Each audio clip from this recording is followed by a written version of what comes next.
Coucou Glenn, Bonjour. ça va? Ouais, ça va, impeccable. Trop bien, ça fait grave plaisir que tu sois là, merci beaucoup d'être ici. De toute façon, je suis là, t'as plus le choix maintenant. Exactement, et toi aussi t'as plus le choix. On va être obligé de passer ce moment ensemble qui va être trop cool. Je vais te présenter, pour les personnes qui ne connaissent pas, ton visage. Tu es chef cuisinier de Lousteau de Beaumanière, au Beau de Provence, triplement étoilé au guide Michelin, monsieur. Tu es le plus jeune chef à avoir obtenu 3 étoiles. Non, Non, non. non, Non, il y a non, déjà une erreur. Bah ouais. Non, il y a eu Ah, beaucoup plus jeune que moi. Il y a Michelin eu... a 40 ans. Non, Moi j'avais à trouvé, hein. l'époque, quand j'ai eu la troisième étoile, j'étais le chef le Oui, plus jeune à avoir 3 étoiles. oui, oui, au Mais moment où pas à ça... les avoir obtenues. D'ailleurs, il y a Fabien cette année au Castellet qui a eu 3 étoiles d'un coup à 35 ans. 3 étoiles d'un coup? Ouais, mais sur une maison qui avait déjà 3 étoiles, mais il a eu 3 étoiles à 35 ans, comme ça, tac. Et après, il y a eu Ducasse, il y en a eu plein, enfin. Mais au moment où tu as eu 40 ans, tu étais le plus Au jeune moment où j'ai eu chef. la troisième, Voilà, c'était où moi le, tu as eu. oui. Oui, à ce Ah bah moment-là, quand oui. même, tu vois, le monsieur est humble, c'est bien. Non, pas humble, Mais c'est l'exactitude de la phrase est importante t'as raison, t'as raison, t'as et puis raison. je voudrais pas prendre ce qui m'appartient pas finalement. Non, mais t'as raison de fou. Mais en tout cas, bravo quand même, parce que distinction 3 étoiles, incroyable. Tu es également juré dans Top Chef depuis la saison 13. Tu as été sacré chevalier de la Légion d'honneur en 2023. Et pendant les Real Smart Awards, super accent anglais, en 2024, ton restaurant a été élu 7e meilleur restaurant de légumes au monde. Pour Téléstar, tu as dit « J'ai été un peu dur par le passé, j'ai été élevé par un père militaire et mes mentors se montraient durs avec moi. Quand je suis devenu chef, j'ai reproduit ce que j'avais vécu. En grandissant, je me suis amélioré dans ma cuisine et en tant qu'homme, on s'aperçoit qu'on avance bien mieux dans la sérénité. » Ouais, bien sûr. Elle se manifeste comment cette sérénité au quotidien dans ton travail? Comment tu fais pour avancer comme Bah, ça? t'es à l'écoute, tu comprends que l'homme n'est pas parfait, qu'il y a rien de mécanisé dans ce qu'on fait, que l'erreur est humaine, etc. C'est ça qu'il faut. Et puis si on fait pas bien aujourd'hui, on fera bien demain. Voilà, c'est un peu là, ouais, tu vieillis. Peut-être que aussi t'es fatigué d'être toujours énervé et que finalement le fait d'être agacé t'amène pas à grand chose. Qu'on avance aussi bien en étant pas cool, mais en étant conscient que voilà, rien n'est parfait, rien ne sera comme on veut et qu'il faut faire avec. C'est quelque chose que tu as appris au fil de ton parcours, de canaliser tes émotions Ouais, mais en vérité, même c'est un peu cette éducation un peu la dure, intrinsèquement, je suis pas comme ça. En fait, je suis plutôt gentil, plutôt doux. Je m'énerve rarement. Sauf que bon, bah, quand t'as été élevé comme ça, et puis que ça dure pendant 25 ans, forcément, il y a un peu de, il y a un peu de ça qui reste, quoi. Donc voilà. Mais après, je fais une analyse de tout ça. J'essaie d'être la meilleure version de moi-même. Et je me dis que voilà, il faut faire autrement. énormes. Pour qui? Pour toi? Pour tes proches? Pour Mais ton équipe? globalement pour tout le monde. Pour tout le monde? Ouais, globalement pour tout le monde. Moi, je suis moins fatigué, je suis moins énervé. Je m'autorise à me dire que on peut rater un virage et être champion du monde. Voilà, parce que on peut pas non plus il y a une forme d'inconstance chez l'être humain de toute façon. Et la difficulté de tout, c'est tout le temps et dans beaucoup de domaines, c'est la régularité. Mmh.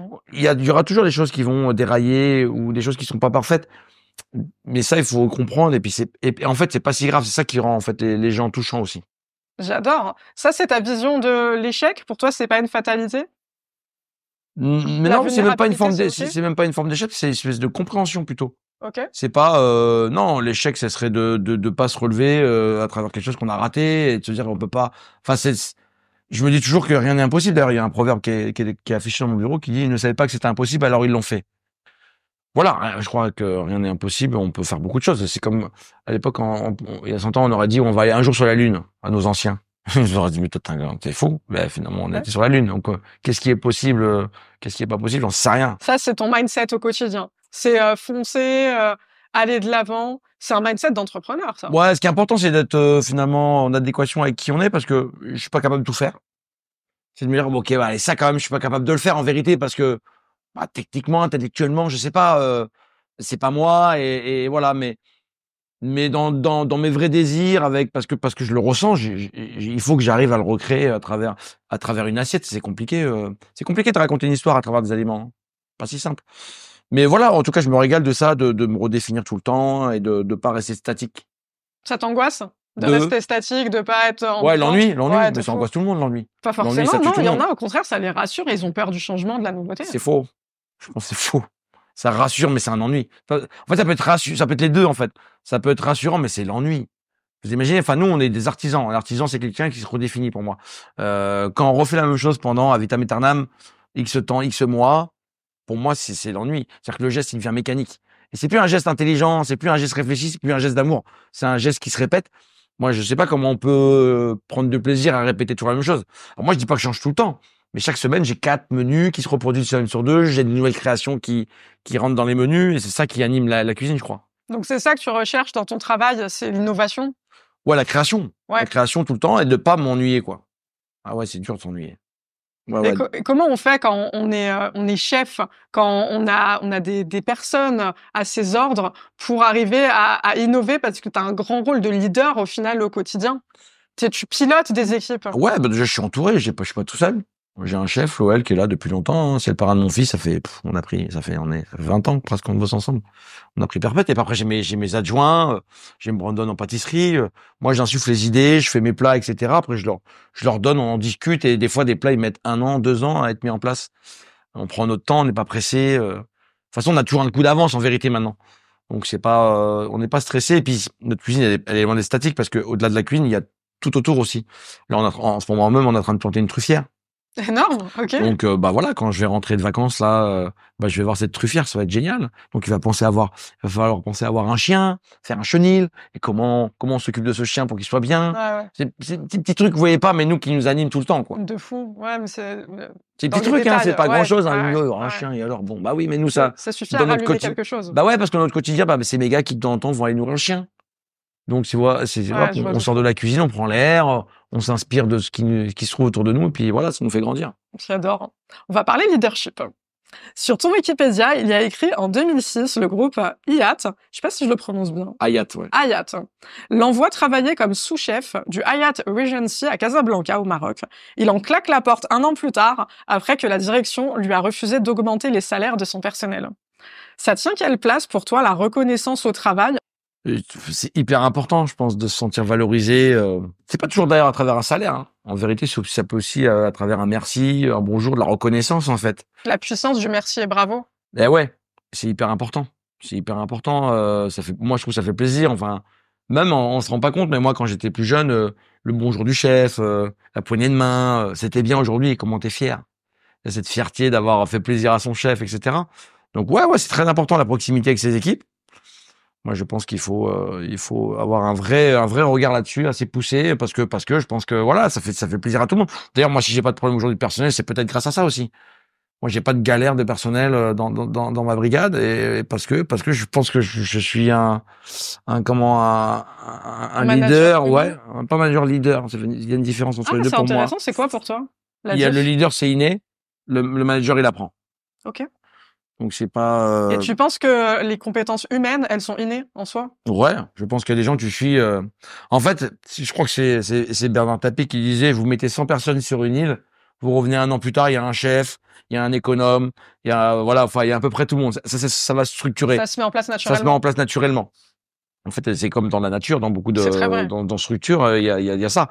Donc ouais, je pense que naturellement, j'étais plutôt un leader, quoi. Enfin, en tout cas, quelque chose d'assez instinctif et d'assez. C'est Ouais, pas si inné, parce que inné, ça ouais, fait un ouais. peu. Mais ouais, on Ah avait oui, tendance à me suivre dans la cour de récréation. J'avais tendance à plutôt être devant que derrière, quoi. et pour toi, c'est la meilleure façon, si on doit dire une meilleure façon de manager au quotidien, c'est l'humain, l'empathie, l'écoute, la bienveillance? Bah déjà s'adapter aussi, hein. C'est-à-dire que je pense qu'on peut pas parler de la même façon à tout le monde. Moi, je pense qu'il y a 3 façons aussi. Il y en a quand même. Ce sont des pensants, des têtes pleines. Il faut leur parler avec vraiment de A plus B, ça fait éventuellement un C, faut passer par là pour y arriver, etc. Faut être très cartésien, très pragmatique, C'est qu'il y a très de l'adaptation. ouais, c'est ça. Après, il y en a, il faut parler. Je pense qu'il faut le parler avec le cœur. Je leur dis, ah, c'est à toi, c'est pas moi que tu fais ça, comme ça fait 3 ans que tu me fais encore ça. Le gars, il est là, non, je fais ça au chef, je l'ai déçu. Et puis il y en a, de temps en temps, faut les secouer un petit peu. Ouais, ouais. Alors quand j'ai secoué, attention, hein, c'est plus comme on l'entend. Mais allez, vas-y, bouge un peu tes fesses.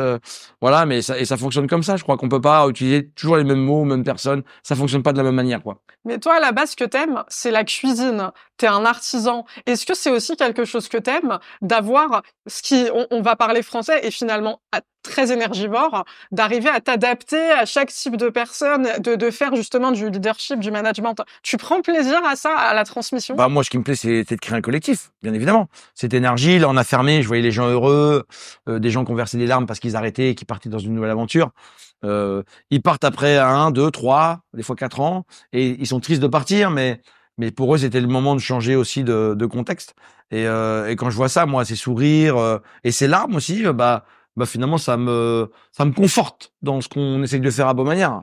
On essaye d'être meilleur, d'être la meilleure version de nous-mêmes, quoi. Mais on essaie toujours d'être mieux en pensant qu'on n'est pas arrivé et qu'on n'est pas le meilleur. Et c'est toujours le problème souvent de penser qu'on est arrivé au sommet, quoi. Quand on est au sommet, il y a que du vide autour, il y a plus moyen de progresser.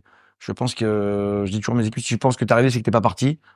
Donc, il y a toujours moyen de se renouveler. Puis la pensée que t'as à 40 ans n'est pas la même à 50, n'est pas la même à 60. Elle est évolutive, quoi. Ce qui est une vérité aujourd'hui est un mensonge demain. Donc, J'adore. il faut toujours se remettre en question et il faut jamais rester figé. J'adore. Mais alors, qu'est-ce qui te reste à accomplir quand tu es Glenn Viel? Et Tu as 3 étoiles au guide Michelin. Qu'est-ce qui te fait encore vibrer à toi j'ai aujourd'hui envie au de te dire tout le quotidien? reste. C'est-à-dire que je sais pas demain de quoi sera fait. De quoi demain sera fait, mais moi j'essaye de me redéfinir et d'avoir des nouveaux challenges. J'avais cette envie d'ailleurs au fond de moi d'avoir cette 3e étoile, qui était mon objectif number one.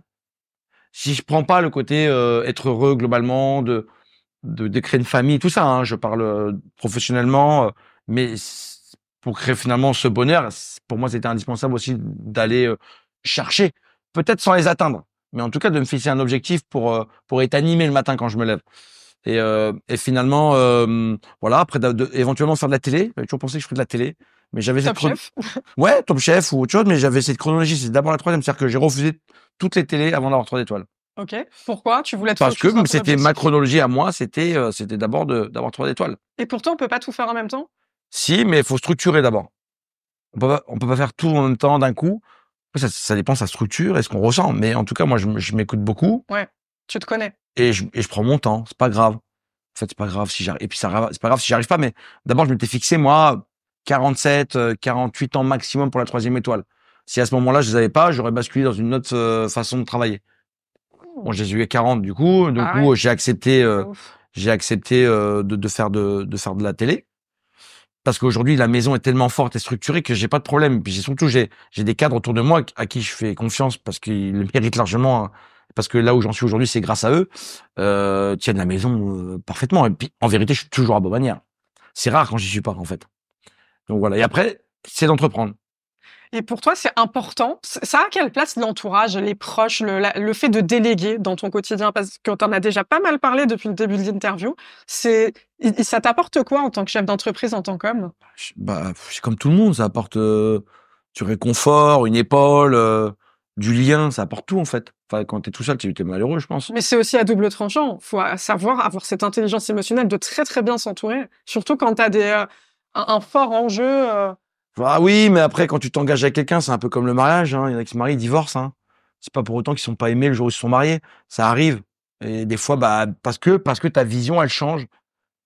Et des fois, ça clash, mais c'est pas grave. Il y a eu de l'amour à un moment donné, quand même. C'est pas très grave en soi. En fait, faut accepter ça aussi. Mais pour l'instant, c'est même pas arrivé, en fait. Parce que je crois que plus on communique, moins il y a ce problème-là, en fait. Et surtout, faut pas avoir ce côté aussi jaloux envieux. Moi, mes gars, ils sont pas envieux du tout, quoi. Ils me disent, vrai, chapeau, c'est chouette et tout, là, t'es arrivé. Mais en fait, c'est tellement grâce à eux.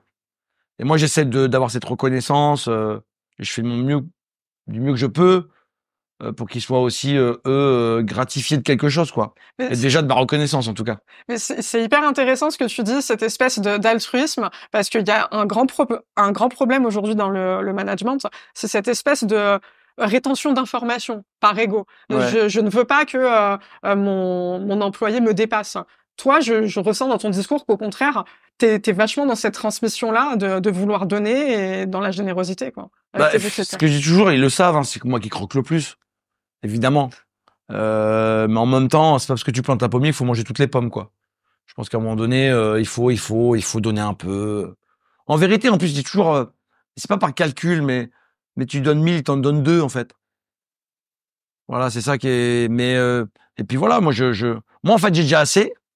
Donc, en fait, maintenant, si je pouvais, mais moi, en vérité, si je pouvais leur donner beaucoup plus à tous, je serais trop content, en fait. Mais aujourd'hui, c'est difficile dans les taxes qu'un patron a, par exemple, sur sa société, c'est compliqué. Moi, j'aimerais bien que tout le monde gagne 5 000 euros par an, par mois, ou 6 ou 7, même, j'en sais rien. Mais en vérité, c'est compliqué pour les patrons. Aujourd'hui, j'en suis pas un, mais moi, je me mets à la place de mon Charles et je vois bien ce que fait 200 euros à la fin de l'année d'augmentation. C'est 400, ça fait 4 008. Ça va vite, en fait, hein. C'est ça. Tu disais tout à l'heure, pragmatique, factuel, on est obligé de voir les choses. Ben, on est obligé quand même d'ouvrir les yeux pour qu'une maison soit viable. Bah ouais. Mais elle est viable parce qu'aujourd'hui, elle est saine, parce qu'elle est joviale, parce qu'on a un patron qui est un passionné et qui compte pas sa maison en billets, mais plutôt en sourires et en clin d'œil, quoi. Et c'est ça qui est beau dans cette maison. Excellent, j'adore le discours. Mmh. On va parler de gestion des émotions, mon cher Glenn. 2020, c'était ton année, c'était ta grande année 2020. En janvier, le guide Michelin donc te décerne ta 3e étoile et 9 mois plus tard, le magazine professionnel Le Chef te sacrait chef de l'année suite au vote de tous les chefs étoilés de France. Pourtant, 2020, c'était aussi l'année du Covid où tu as forcément été impacté en tant que restaurateur. Comment tu l'as vécu cette année finalement d'ascenseur émotionnel? Montagne russe un peu, c'était compliqué, mais c'était compliqué pour le monde entier, donc j'étais pas un cas isolé, on était tous à penser, à réfléchir, qu'est-ce qui allait se passer. Mais toi, il t'est arrivé des dingueries positives Ouais, et d'un ouais, coup ouais, Covid. Ouais, bah de effectivement, cette 3e étoile, elle est émotionnellement très forte. C'est certainement l'émotion la plus forte de ma vie. Et puis le magazine, Quand j'ai les Le enfants, mais Chef. ouais, ce qui me rassure en fait. Le magazine de chef, ça me rassure parce qu'en fait, on est 3 déjà à avoir 3 étoiles. Et là, c'est la profession qui vote. Bah ouais, c'est Donc pour ça. dans les 3 étoiles, en général, c'est ceux qui sont élus chef de l'année. Bah je sors et puis Brandon qui est le chef pâtissier de Beaumanière qui est aussi élu chef pâtissier de l'année. Ah, Donc on fait une très belle année, on est élu meilleur restaurant végétarien de France. Enfin, ça, on sent qu'on monte et on y va piano, on y va sereinement, on brûle pas les étapes. On n'essaie pas d'aller plus vite que la musique. Et c'est vrai qu'on réouvre et on ferme pratiquement tout de suite. 6 ou 7 jours plus tard. Enfin ouais, donc c'est assez. On nous coupe un peu l'herbe sous les pieds dans un moment très oppressant où le moindre symptôme dans ton équipe te laisse à penser qu'il a le Covid. Alors tu le fais sortir. Donc t'es un peu sous-staffé. Tu travailles avec des masques. Tu vois plus les sourires des gens. Il y a moins d'expression. Il y a beaucoup moins d'énergie.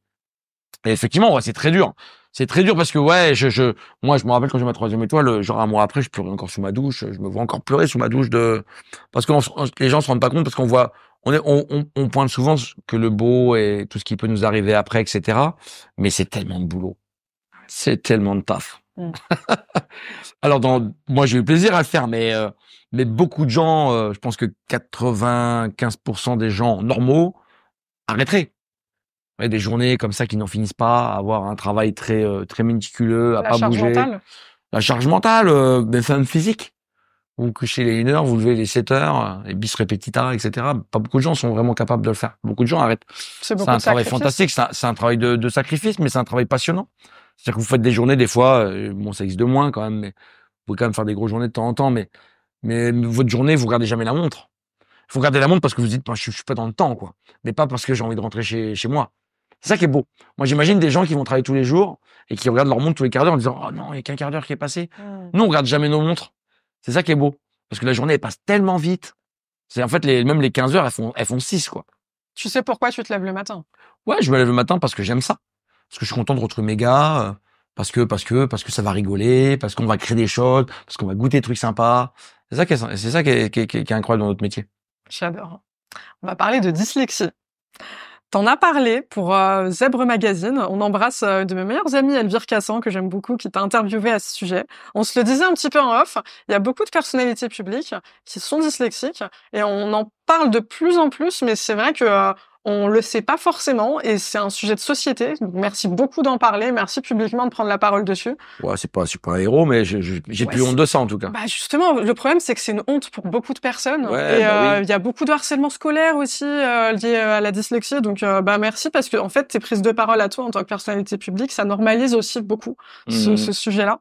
Pour RTL, tu as expliqué ta dyslexie et tu as dit la dyslexie c'est compliqué, on est perçu souvent comme des gens bêtes. Je n'ai pas de mémoire, je ne capte pas les choses, je n'entends pas les mêmes sons. Il y a des mots que j'entends, mais que je prononce différemment des autres. Quel message, toi, t'aimerais passer aux personnes dyslexiques ou aux parents d'enfants dyslexiques? Qu'on va développer autre chose. Je compare ça à un aveugle, il va entendre mieux. On va développer autre chose. Faut compenser. Et toi, ça t'a développé quoi pour Moi, compenser? la créativité.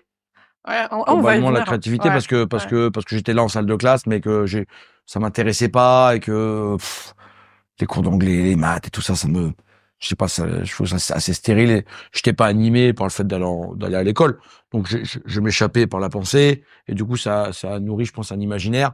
Et tant mieux parce qu'aujourd'hui, je pense que ma façon de voir aussi la cuisine et de créer mes plats, je crois, est née grâce à ça.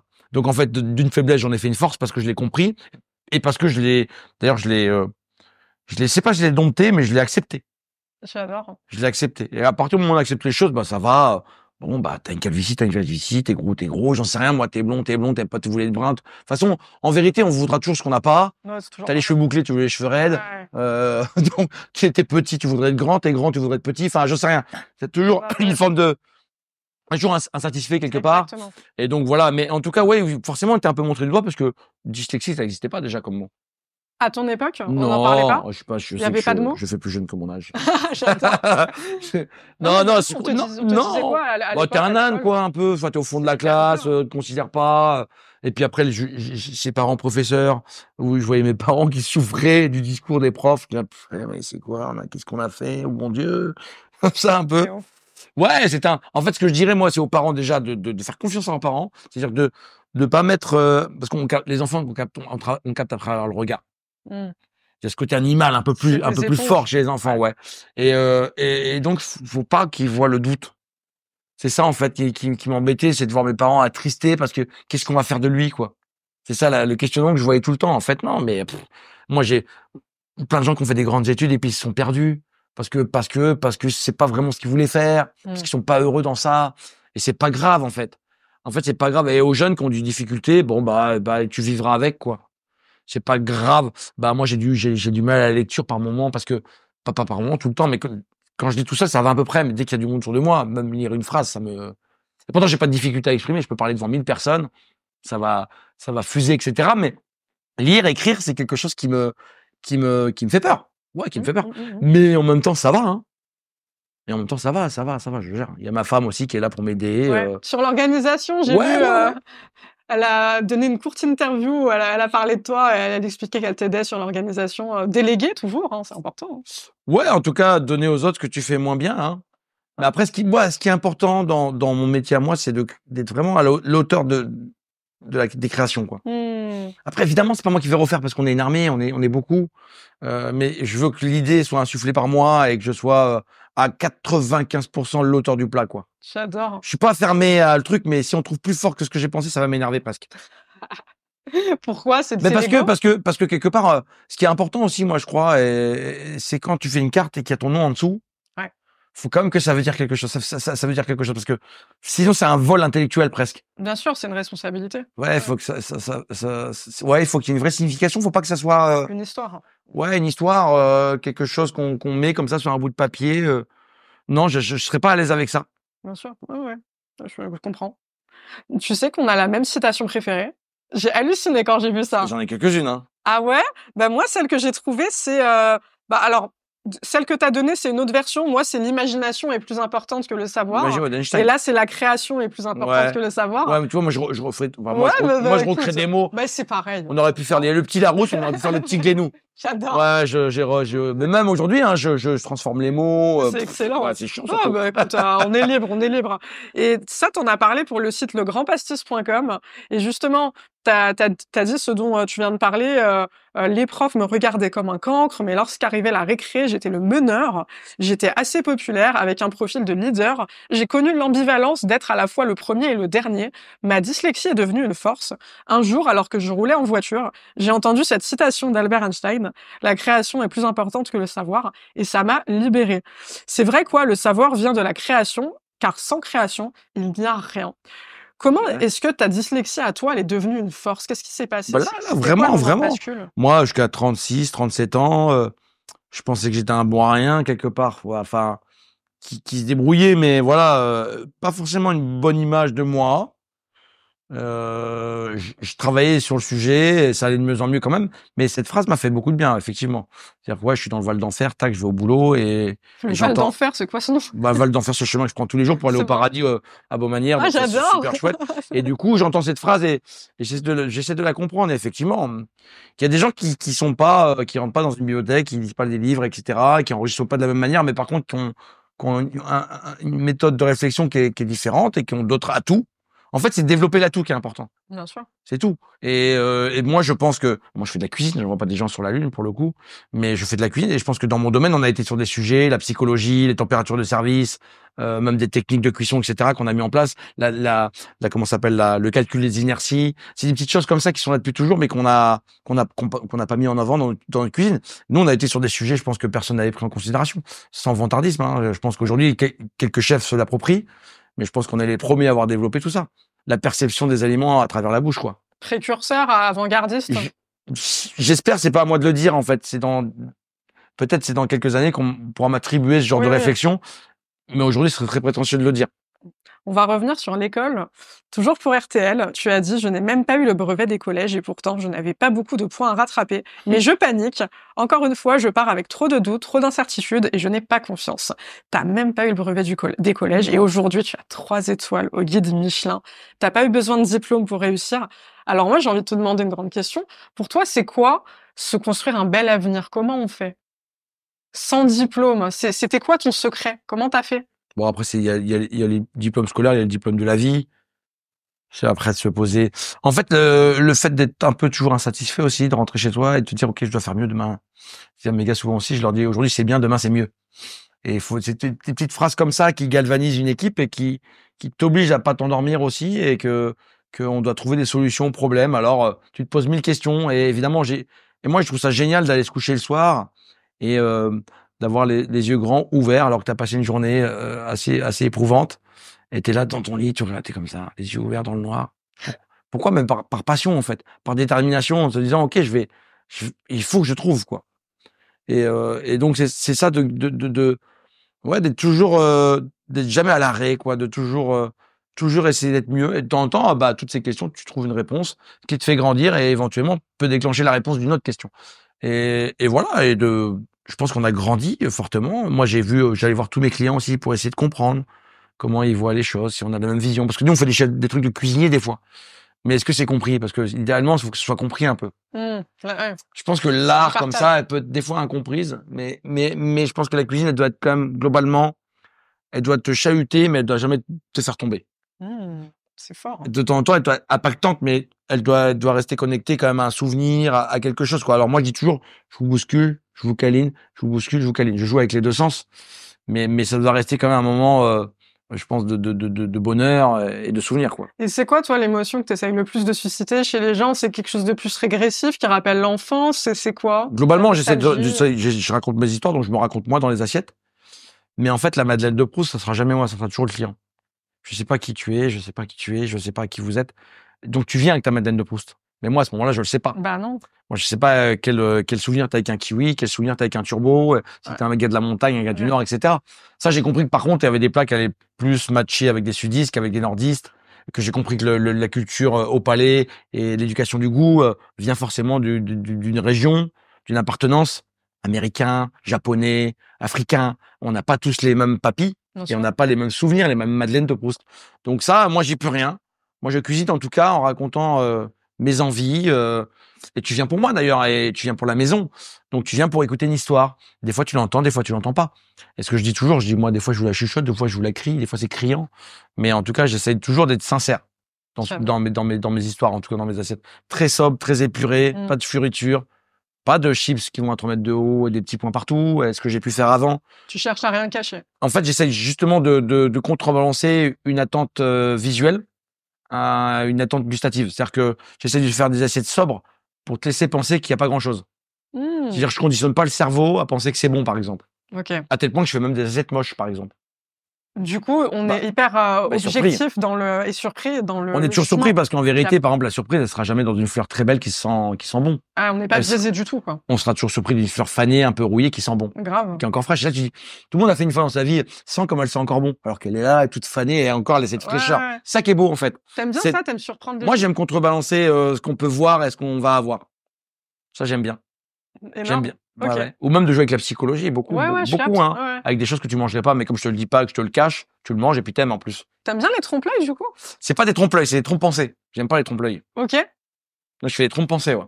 J'adore l'idée. C'est trop cool. Même, la première fois que j'ai fait un truc, c'était mes aubergines, ma vision, une touche de café. Et en fait, il y avait pas de café. Mais le fait de voir le mot, Tu pensais qu'il y en avait parce que c'est impactant un mot aussi. Presque un mot, ça peut amener un goût. Ouais. Et j'avais compris ça avec les sommeliers, par exemple. Si tu te faisais goûter, à chaque fois, cassis, mec, une banane. Au bout d'un moment, tu te dis, bon, il y a un truc peut-être à développer et je l'ai fait et ça marche bien. Hein. Énorme. C'est très drôle. Ok, énorme. C'est très drôle. On va revenir très rapidement sur l'école parce que toi, t'es papa. Alors, on l'a dit, t'as pas de diplôme et aujourd'hui, je pense J'ai un BP, un bac pro quand même. Ouais, on valide, on Après, valide. j'ai... Ouais, mais t'as même pas le brevet, t'as vu, même, le parcours est génial, il est incroyable. 3 étoiles, t'as même pas le brevet. Mais tu tiens quel discours à tes enfants, du coup, par rapport à l'école? Soyez le meilleur de vous-même, c'est ça, c'est ce que je disais tout à l'heure, soyez la meilleure version de vous-même. Et par exemple, mon fils, c'est un... Ma fille, elle est plutôt balèze à l'école. Elle a très bonne note, d'ailleurs, je dis c'est trop. Je dis quand même, on doit à toi. Tu vas créer trop d'écart, là. Mais mon fils, lui, qui est qu'en CP, il galère. Il pédale dans la semoule tous les jours. Et en fait, j'essaye, et c'est pas un jugement contre mon père, mais je vais essayer d'être différent de mon père. Sur quoi? Bah, sur la pression qu'il pouvait me mettre pour avancer, quoi. C'était pas une bonne pression. Elle était pas constructive. Et la dernière fois, j'ai mis un coup de pression à mon fils comme ça. Parce que c'est lui qui conduit, hein, ça je devrais pas le dire, mais c'est lui qui conduit pour aller à l'école, parce que c'est une petit village. Et donc j'essaie de lui faire comprendre la droite de la gauche, et il se plante tout le temps. Et j'ai mis un petit coup de pression comme ça, et je m'en suis tellement voulu. Il a pleuré. Je vois, il est devant moi, mais je le vois pas, mais je sens qu'il pleure vraiment à chaudes larmes. Et je me dis, waouh, ça y est, j'ai fait exactement ce que mon père avait fait finalement. Et je me dis, faut pas que je fasse ça, quoi. Mais alors je me suis arrêté, je me suis excusé, je lui ai expliqué que c'était pas grave, etc. Ouais, d'être conscient qu'on n'a pas tous les mêmes facultés en fait. De toute façon, tous différents, ça se voit. Enfin. T'aimes les gens, toi, hein. Ça se sent. Hein. Moi, j'aime les gens. Je fais ce métier parce que j'aime les gens, je crois. Je prends le temps de parler avec tout le monde. Ouais, j'aime les gens. J'aime la solitude aussi par moment. Ok. J'aime me retrouver seul. Ça t'apporte quoi? Pas de bruit, rien, calme. Et puis tu refais le point des fois aussi. Tu refais. Moi, je me pose. Enfin, des fois, je parle pas, mais je parle tout le temps en fait, parce que enfin, vraiment, je sais pas comment sont les autres, hein, mais moi, je suis toujours en train de chercher avec moi-même. Hein. Alors, ça évite les conflits, les bagarres. Ça te fait pas peur la solitude? Ça fait peur à beaucoup de gens. Non. Non, j'ai pas envie d'être seul, mais ça me fait pas peur. J'adorerais, par exemple, aller vivre seul sur une île déserte pendant un mois, par exemple. Ah, génial. J'adorerais. Pourquoi tu le fais pas? Parce qu'il faut trouver le temps, parce que je sais pas si c'est vraiment faisable, dans quelles conditions, où. Donc voilà, il y a quand même des choses à faire. Je suis très occupé. Mais t'as pas peur de ta propre compagnie, au contraire. Non, mais justement, c'est de savoir qu'est-ce qui va ressortir de tout ça, quoi. Ouais. C'est ça qui est intéressant. L'introspection. Ouais, de se poser plein de questions, parce que des fois, t'es pris dans la spirale, dans la machinerie, tout ça, puis peut-être tu vois, il y a des choses que tu vois pas alors qu'elles sont essentielles. Notamment, ouais, la famille est très essentielle et finalement, c'est des gens à qui on accorde peu de temps, qui presque des gens. C'est comme si c'était presque des inconnus dans ta vie, quoi. Alors quand je suis là, j'essaie d'être le plus présent, mais comme on est assez fatigué aussi, on essaie de se reposer, on essaie de prendre du temps pour faire un peu de sport éventuellement. Mais voilà, bon, mes enfants, j'essaie de les gâter, hein. J'ai presque l'impression des fois d'acheter leur amour, quoi. Ah ouais? Ouais, parce que quand j'y vais, bah, je sais pas dire non, en vérité. Alors que nous, on était pas malheureux et pourtant, bah, t'avais un truc par an et puis c'était très bien comme ça et pas de problème. Mais là, si je vais faire les courses avec ma fille, c'est fini, hein. Foutu. Hein.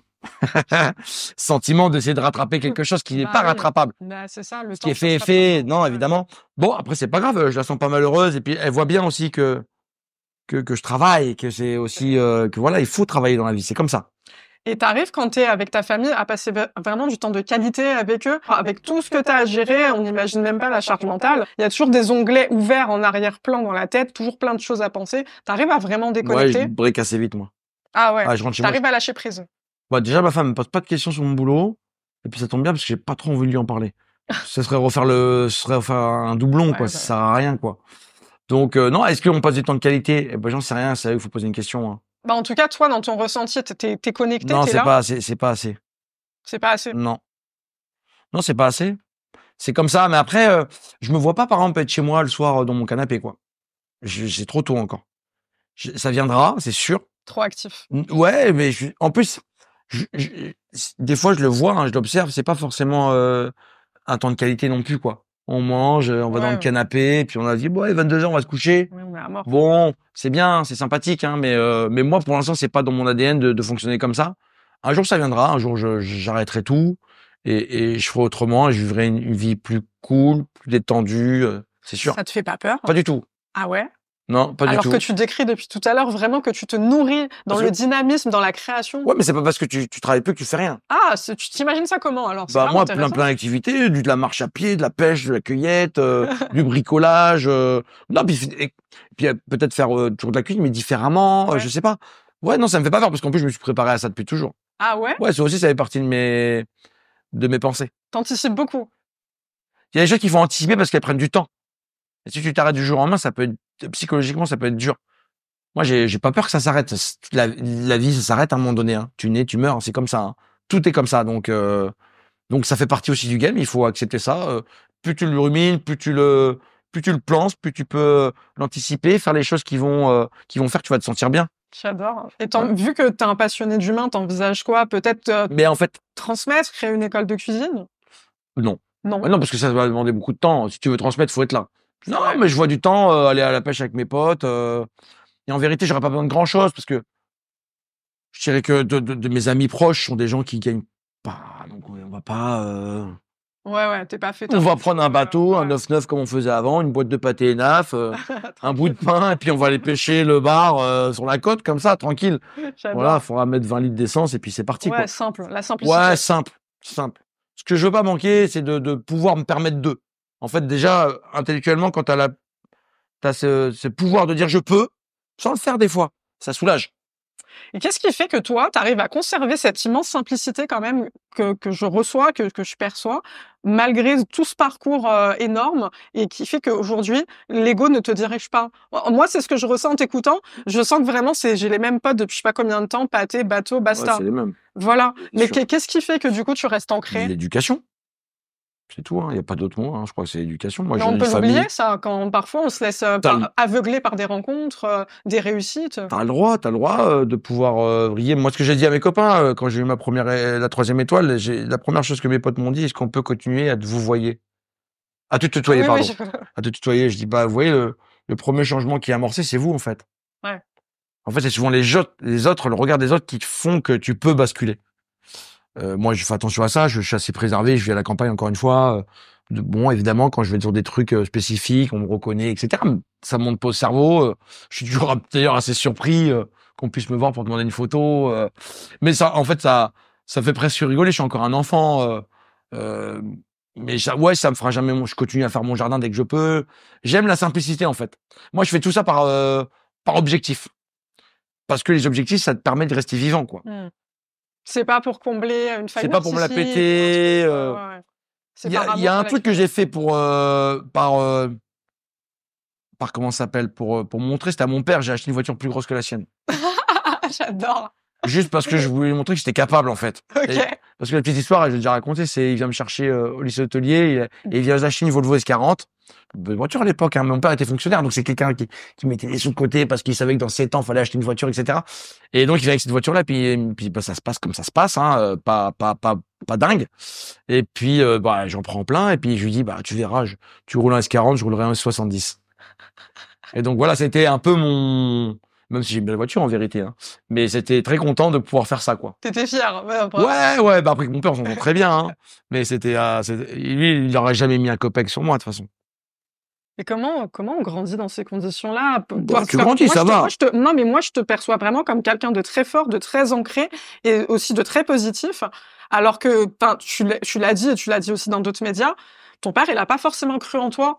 Donc, comment tu fais pour toi croire en Ma toi mère non quand ta plus, hein, en famille fait, ne hein. croit pas en Bon, toi? ma mère, elle est partie plus tôt, mais même ma mère, je crois, n'a pas cru en moi, en Mais fait, pas comment que tu mon as fait père. pour te construire tout seul? Parce que Mais il y a finalement, plein de c'est ça. parents qui croient pas en leurs enfants, hein. Oui, mais il faut avoir la force pour y croire quand on ne croit pas en Mais nous. ça va, à côté de ça, je manquais de rien, j'avais à manger, j'avais un Oui, mais lit, psychologiquement, t'as oui, pas du ça tout été mais conditionné mais à être moi, leader, à être fort, ouais, moi, parce que au fond de moi, je suis un guerrier.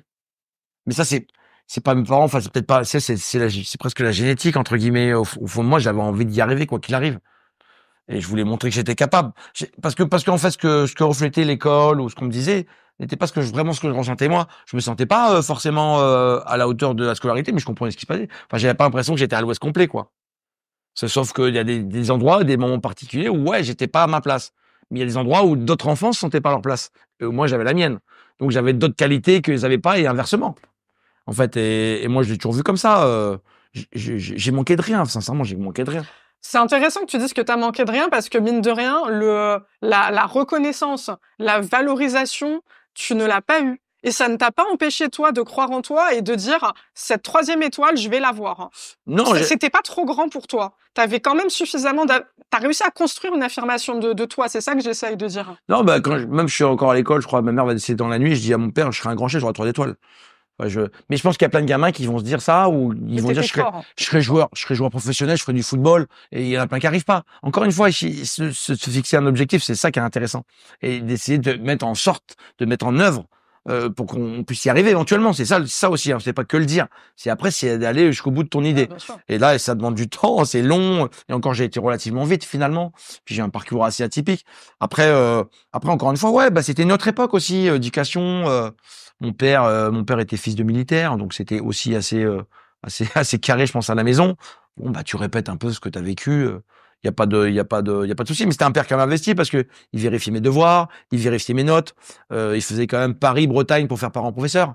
Moi, j'avais des parents qui habitaient à 20 minutes de l'école et ils venaient pas. Ouais, bien sûr. Mon père, il se farcissait 1300 km et il venait. Donc c'était quand même un père qui s'intéressait à ce qu'on faisait. Après, est-ce que ça manquait par moment de considération peut-être. mais des fois d'amour un peu, parce que par pudeur aussi, hein. Parce que nos parents, mon père, ma mère nous aimaient, mon frère et moi, mais ça se disait pas vraiment, en fait. Moi, mon père, mes enfants, je leur dis tous les jours. Tous les jours. T'as réussi à déconstruire grave de trucs, tu t'en rends compte? Easy, sans problème. Mais non, mais tu t'en rends compte? C'est quand même tout ce que t'as réussi à déconstruire, comme pensée limitante, barrière mentale. Oui, bon, c'est pas non plus, j'ai pas fait un exploit, hein. J'ai pas sauté. Bon, il y a 2 chemins, soit tu reproduis, soit tu fais l'opposé. En l'occurrence, toi, tu fais l'opposé. Ouais, mais si je le dis pas, ouais, ça m'agace, quoi. En plus, mon fils m'a matin en partant, là, parce qu'il était debout, c'est de bonheur, celui-là. Et je le prends comme ça, j'essaie de garder ça en mémoire pour que ça dure dans le temps, là, tu sais. Ouais, mais je sais qu'avec ma fille, j'ai oublié ces petits moments où je l'apprenais, c'est c'est dur, c'est chiant. Et là, ils sont tout le monde mignons, t'as envie de les croquer. J'adore. Non, voilà, mais non, je leur dis tous les jours parce que peut-être demain, je suis plus là aussi. Ouais. Et moi, je voudrais qu'ils partent avec ça, quoi. Je voudrais pas qu'ils disent, mon père, bah, j'ai pas de souvenirs ou j'ai rien. Non, j'en sais rien. Peut-être demain, je me fais fou, j'en sais rien. Mais je lui dis, voilà, il faut que je laisse quelque chose à mes enfants, quelque chose de bienveillant, quoi. Très tourné vers l'autre, on aime beaucoup. Mais tourner vers moi aussi, hein. Attention, je vais pas jouer pour le Robin des Bois, je sais pas quoi, hein. Non, mais c'est pas l'idée, mais en tout cas, je sens vraiment qu'il y a une forte empathie chez toi qui fait que tu penses à la trace que tu vas laisser chez les autres et à comment ils vont se sentir en ta compagnie. J'aime les gens, j'ai envie d'aider les gens, ça c'est sûr. Je fais des trucs que je dirais même pas, mais des fois pas comme ça, parce que ça me prend, puis j'ai besoin de le faire et je me sens bien de le faire. Comme si j'avais fait ma part, quoi. Ouais, comme si, voilà, parce qu'on doit tous à une échelle différente, on doit aider un peu. Si des fois c'est un geste, des fois c'est de l'argent, des fois c'est ce que tu veux. C'est pas grand chose des fois, hein, mais c'est pas grave. Le fait d'ouvrir une porte par plaisir d'ouvrir une porte, ou je sais pas, des petites choses comme ça. Mais je pense qu'il y a beaucoup de gens, heureusement, comme ça. J'adore. On va parler de tes engagements, mon cher Glenn. Toujours pour la même interview, donc tu as dit « Reconnaissons que l'époque n'est pas terrible et c'est assez inquiétant, tout ce qui se passe. Ce qui m'attriste, c'est qu'on ne pourra plus faire marche arrière. Quand on voit le nombre d'espèces qui disparaissent, on ne pourra plus les rattraper. L'humanité fait beaucoup de dégâts. » C'est quelque chose qui te sensibilise en tant qu'homme, mais est-ce que c'est aussi quelque chose qui impacte tes décisions au quotidien? En fait, bon, bien sûr, c'est inquiétant, mais en même temps, je me suis fait une raison, je crois. Ouais, je devrais pas, mais presque, je pense que c'est cyclique, en fait. On partira, tout le monde, là, puis ça repartira. Extinction de masse, ça va péter, j'en sais rien. En fait, je me dis que ça arrivera, et puis tout va se reconstruire. Et puis, bis repetita, bis repetita. Donc voilà. Ce qui m'embête, c'est qu'on accélère certainement le truc. Parce que ça, c'est inévitable, je crois. Ça s'est passé avec l'époque des dinosaures, avec plein de, voilà. Je sais plus combien il y a eu d'extinctions de masse. Ouais, beaucoup. 4, j'en sais rien, 7, je sais plus. Il y en a eu, donc il n'y a pas de raison qu'il n'y en ait pas une autre, hein. On fera, donc tout ça sera littéralement rasé, et peut-être qu'on trouvera dans les fouilles d'ailleurs nos squelettes.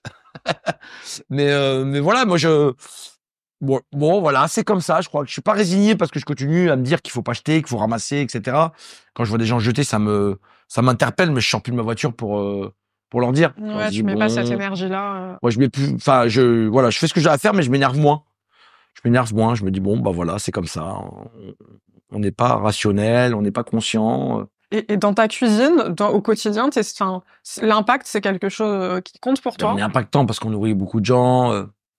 Est-ce que finalement, on devrait manger des grands menus, par exemple? En vérité. Non, parce que très rapidement, on a cette suffisance alimentaire.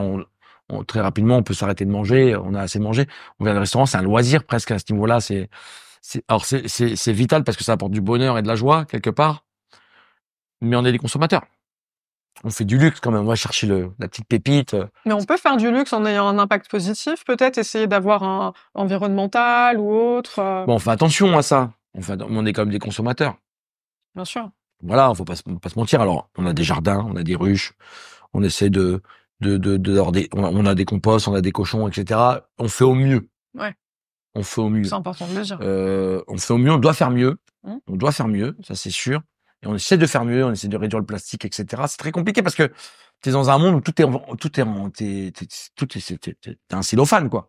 C'est-à-dire que t'as un cellophane dans un cellophane, entouré de cellophane. C'est compliqué. En fait, t'as l'impression qu'il n'y a rien qui a réduit. C'est-à-dire qu'on sait, mais en fait, nous, on est la fin du cycle, en fait, quelque part. On est le dernier maillon de la chaîne. Mais là-haut, encore, j'ai l'impression qu'on leur a sensiblement rien dit encore. C'est-à-dire que les grandes industries, on reçoit encore des petites pinces dans des grands cartons, avec du carton dans du carton. Sur-emballage, c'est terrible. Sur-emballage de fou. On n'a pas trouvé encore de système rationnel et intelligent pour qu'on puisse amorcer le changement. Et nous, on est au bout de tout ça, on essaye de trouver des solutions. Par exemple, nous, ce qu'on fait à Bonne Manière, c'est par exemple notre boucher, par exemple, on a des caisses en plastique, mais qui repartent et qui reviennent et qui repartent. Seulement, dans ce système-là, il est à moitié vertueux parce qu'en fait, le gars, il décartonne chez lui certainement pour mettre dans nos plastiques à nous. Donc, en fait, j'ai déplacé le problème. Alors que nous, on se sent peut-être un peu plus léger des polystyrènes et de certaines choses, mais en vérité, on a juste déplacé le problème. En fait, on a des œillères, on se trompe un peu. C'est pas ça. Il faudrait qu'on arrête tout ça, quoi. Mais c'est comment? Moi, je sais pas. J'ai pas le. C'est vrai que l'intention, ça part de là, mais derrière, il y a la pratique et on se rend pas compte, mais il y a une organisation titanesque à revoir et ça part de très, très haut. C'est compliqué. Après, on a l'intelligence. On est capable de le faire. Ouais. Est-ce qu'on a cette vraie envie? Et puis, le problème, c'est que, OK, on n'aurait que nous, la France. On pourrait y arriver. Moi, aujourd'hui, tu t'aperçois que chaque continent a sa politique, a sa vision de l'environnement, de l'écologie, du réchauffement climatique. Donc, si on le fait que nous, en fait, ça aura peu d'impact sur la planète. On est un tout petit pays, ça sert à rien presque. Voilà. Donc, je pense qu'il y a l'Afrique, il y a la Chine, il y a les États-Unis, voilà. Et on a tous des moyens plus ou moins différents, une culture différente, des priorités différentes. Aujourd'hui, ça va être compliqué, je crois, de parler d'une seule voix et pour tous et tout le temps. Je crois que ça va être compliqué. Mais qu'est-ce qui t'épanouit là-bas? Tu peux nous expliquer justement ce qui t'épanouit dans ton métier, si tu dois mettre des mots dessus? L'âme de la maison, déjà. Ouais. C'est une vraie. Moi, je pense que cette maison, c'est une vraie auberge. C'est un vrai restaurant. C'est pas que les autres sont des fous, hein. Il y en a plein comme ça, mais le fait d'avoir été une maison de famille depuis 80 ans, c'est la même famille. Il n'y a pas de fil conducteur qui soit brisé ou cassé. Non, depuis 80 ans, c'est à peu près la même philosophie. Donc, ça a grandi comme ça. On essaie de rester dans l'air du temps et d'apporter des touches un peu plus modernes, tout en gardant une certaine tradition. En fait, la maison Bonne Manière, c'est comme si c'était la mienne. Bah, en fait, ouais, parce que, t'as le leadership, c'est toi qui portes le projet, en fait. Ouais, parce que j'ai un patron qui me fait pleinement confiance et qui sait que, en général, les idées que j'emmène sont pas trop farfelues. Et donc, je fais un peu ce que je veux, avec l'accord, bien sûr, de Monsieur Charial. Mais cette maison, elle est un peu comme la. De toute façon, c'est pas la mienne, c'est la mienne. C'est-à-dire que je la revendique comme telle, quoi. Évidemment, c'est pas la mienne. Hein. Attention, parce que c'est important pour ceux qui sont propriétaires de le voir comme ça. Mais moi, je la vis comme si c'était la mienne, cette maison. Je la connais dans les recoins, j'ai essayé de comprendre pourquoi, comment, où, et j'ai marché dans chaque centimètre carré de la maison pour essayer de comprendre, voir des choses qu'on n'avait pas vues. Et donc ouais, c'est la maison dans laquelle je me sens bien, dans laquelle je m'épanouis. Donc c'est ma maison. Je me sens bien parce qu'elle me ressemble, parce que c'est pas au Saint-Tintoire, parce que Bonne Manière est posée là dans les Alpilles, mais comme une caresse sur une joue, c'est un peu c'est très doux. C'est pas un bâtiment qu'on a posé là violemment, où on n'a pas pris en compte tout ce qui entourait le lieu. Non, c'est une belle maison parce qu'elle elle est sobre, parce que tout le monde se sent bien. Grand PDG, ouvrier qui aurait mis 50 € tous les mois pour venir manger chez nous en fin d'année. Il y a pas de différence. On se sent pas en dessous, au-dessus. On se sent tous au même niveau. Et moi, c'est ce que j'aime dans cette maison-là. C'est ça, ce ressenti de bien-être et toute cette âme, quoi. Quand vous rentrez dans cette maison, il y a de l'âme. C'est incarné. C'est incarné et moi, je l'ai ressenti. J'adore. Je l'ai ressenti, le lieu. Quand je suis rentré pour la première fois, j'ai eu des frissons. J'ai fait des pas. Ouais, c'est comme la croyance. Tu crois pas, ça. C'est bien sûr, moi, j'y crois. Mais moi, je rentre dans le truc et je me retourne derrière l'ouest, je dis, on va faire un truc ici. On n'avait même pas vu les cuisines, rien. Instantanément, je lui dis, il y a un truc ici. Parce que ça me ressemble, en fait. Et c'est dur de trouver des maisons dans lesquelles on se sente bien. Pas si simple, hein. Complètement. C'est dur, hein. Même de savoir qui on est à la fin de sa vie, c'est pas si simple. De pas s'être menti, Ah oui. d'avoir dit aux autres qui on est vraiment. Mais ça passe avant de le dire aux autres par se le dire soi-même. Ouais, de l'assumer complètement. Ce que je dis, restez, racontez vos propres histoires, restez qui vous êtes, comme ça les gens vous aimeront pour ce que vous êtes, ou vous aimeront pas pour ce que vous êtes aussi. Mais au moins ils vous aimeront pour ce que vous êtes. Exactement. Et c'est important. Fort, bien sûr. Et c'est pas facile de se dire la vérité. Allez, mais on se ment tous à un moment donné dans notre vie, hein. À un moment donné, on aurait dû prendre à droite, on prend à gauche parce que on pense que c'est plus judicieux, alors qu'en fait, on aurait pris, si on avait suivi ces côtés instinct animal qu'on a perdu un peu, ce flair là qu'on avait besoin, qui était vital, qu'on a plus besoin parce qu'on dit à la droite, on va à droite. Si on s'écoutait de temps en temps, je pense qu'on aurait des fois pris des trajectoires un peu différentes. Très juste. Est-ce que tu as des actualités, mon cher Glenn, dont tu peux nous parler? Qu'est-ce que tu peux nous dire sur ce qui t'arrive en ce moment ou ce qui peut-être va t'arriver prochainement? On est en train de créer une entreprise avec Brandon. Là, je suis à Paris aussi pour finaliser mon livre qui va sortir en fin d'année, là, qui va s'appeler d'ailleurs Cuisine d'un cancre. Oh! Voilà. Pour mettre ça en avant aussi et pour dire que voilà, il n'y a pas de... Il n'y a pas de fatalité. Ouais, on peut être quelqu'un hier et une autre personne demain, tout en étant la même personne. C'est-à-dire qu'on peut se sentir mal et se sentir bien le lendemain, quoi. Et voilà, donc ce livre, c'est un peu ça, avec l'idée que je me fais de la cuisine, mais à travers des photos cette fois-ci, parce que on avait déjà fait un bouquin avec Jean-Philippe Garabédian, mais plus sur la psychologie et l'approche que j'ai de la cuisine. Donc voilà, c'est autre chose, donc ça demande beaucoup de travail. Voilà, on va prendre un peu de vacances aussi, et puis on va ouvrir un truc à Maurice, là. Voilà, et voilà, et puis de continuer à créer plein de choses, quoi. Je dis souvent, c'est quoi votre plat signature? Si je dis souvent, c'est le plat que j'ai pas encore trouvé. Alors, tout ce qui m'anime, c'est de qu'est-ce qu'on va faire après, ce qui est fait, quoi. J'adore. On va te retrouver bientôt dans Top Chef aussi. Bientôt le retour. Ouais, alors j'ai pas la date, mais ça devrait pas tarder. On est dans un mois près, on va commencer à voir et Pékin Express aussi. Pékin Express? Ouais, j'ai fait une épreuve de Pékin Express, c'était très sympa. D'ailleurs, pour revenir pour ça, on peut pas être malheureux d'être ici en France, ouais, surtout pas moi d'ailleurs, mais parce que j'ai une qualité de vie qui est quand même très bonne aujourd'hui. Mais j'ai jamais été malheureux de la condition de vie que j'avais avant pour autant. D'aller quand on va comme ça dans des pays comme par exemple le Mozambique, où les gens n'ont rien, et rien, et qui vous donnent tout. Et on voit quand même même si on sent des traits durs, on sent aussi beaucoup de joie et beaucoup de reconnaissance d'être là, avec une grosse croyance, mais on sent la difficulté d'avancer, quoi. Et ça, c'était hyper... Alors moi, j'avais pas besoin de ça, mais c'est toujours une piqûre de rappel qui fait du bien. Bah, j'étais content de vivre l'aventure pour voir ça, quoi. Ouais, d'arriver dans des pays comme ça, où finalement, t'as pas l'eau, par endroit, t'as pas de toilette, tu te douches avec un seau, bah, tu te dis, ouais, t'as de la chance, quoi. Tu veux de l'eau chaude, t'as de l'eau chaude. Tu la vas à 38, tu l'as à 38, tu la vas à 37, tu l'as à 37. Quand même déjà classe. Ouais. Donc voilà, bon. C'était une très bonne expérience. Hyper inspirant, relativisé, effectivement, mais je te rejoins, on a un confort, on s'en rend plus forcément compte. Non. Et ça fait relativiser encore une fois. C'est ça. Merci mon cher Glenn, c'était génial. Avec plaisir. Vraiment, merci pour tes énergies, pour ce que tu transmets, pour ta générosité. Vraiment, t'as passé un bon moment. Bon bah ouais, super, nickel. Moi j'aime bien tchatcher. Hein. J'ai passé un super moment. Ça s'appelle Check le média. Si ça te va, on se fait un check de fin. Allez, c'est quoi le truc comme ça? Tac. Comme tu veux, moi je m'adapte, soit je pose mon tel, soit tu fais comme ça, soit comme ça juste. Moi je m'adapte au check des gens. Ouais, mais moi en général je fais comme ça, tu sais, comme les basketteurs. Non, tu passes comme ça, on se croise, mais on va faire comme ça, tu sais. Attends, on va faire à l'ancienne, on va faire à l'ancienne. Let's go.